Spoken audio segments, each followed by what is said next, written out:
Menyala terus Pak Prabowo Viral dalam baru-baru mencuci ini piring kotor. di berbagai media di Sumatera Utara, baik media daring maupun media sosial, dihebohkan dengan berbagai pemberitaan akan diangkatnya Bapak Edi Rahmayadi sebagai Menko Polhukam. Sebenarnya saya sih senyum-senyum saja membaca itu. Apakah mungkin Bapak Prabowo menunjuk Pak Edi Rahmayadi sebagai Menko Polhukam yang notabene beliau dalam Pilpres yang lalu berseberangan? Kan begitu ya. Tetapi hari ini semua sudah terjawab.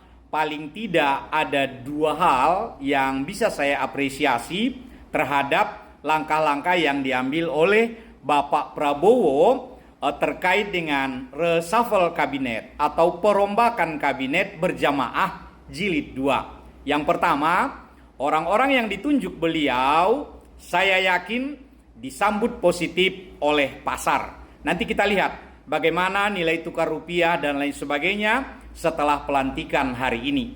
Itu yang pertama kita lihat dengan ditetapkannya Bapak Erick Thohir sebagai Menteri Olahraga. Kemudian Bapak Jamari Caniago sebagai Menko Polhukam dan yang lain-lain.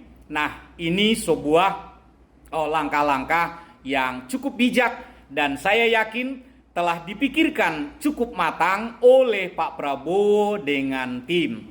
Tapi yang pasti tidak mungkinlah kalau Bapak Edi Rahmayadi yang ditunjuk atau juga Bapak Gatot Nurmantio juga itu sangat tidak mungkin. Muncul juga nama-nama, misalnya Pak Anies Baswedan akan dilantik. Saya rasa dan saya pikir itu jauh panggang dari api.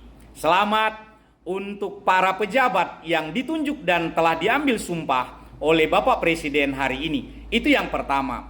Yang kedua, kami sangat mengapresiasi digantinya istilah PCO, ya, Presidential Communication Office, menjadi Badan Komunikasi Pemerintah. Nah, ini sebenarnya sebuah loncatan baru dalam menerapkan Undang-Undang Nomor 24 Tahun 2009. Karena memang bahasa Indonesia itu harus dijunjung tinggi.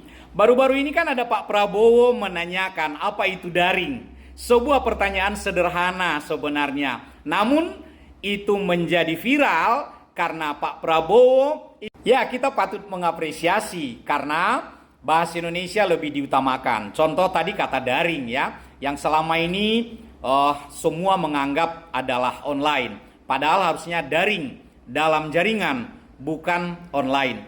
Nah, sekali lagi selamat buat para pejabat yang dilantik. Juga terima kasih untuk Pak Prabowo yang terus memartabatkan bahasa Indonesia dan mengajak masyarakat agar tetap mengutamakan bahasa Indonesia, melestarikan bahasa daerah dan menguasai bahasa asing.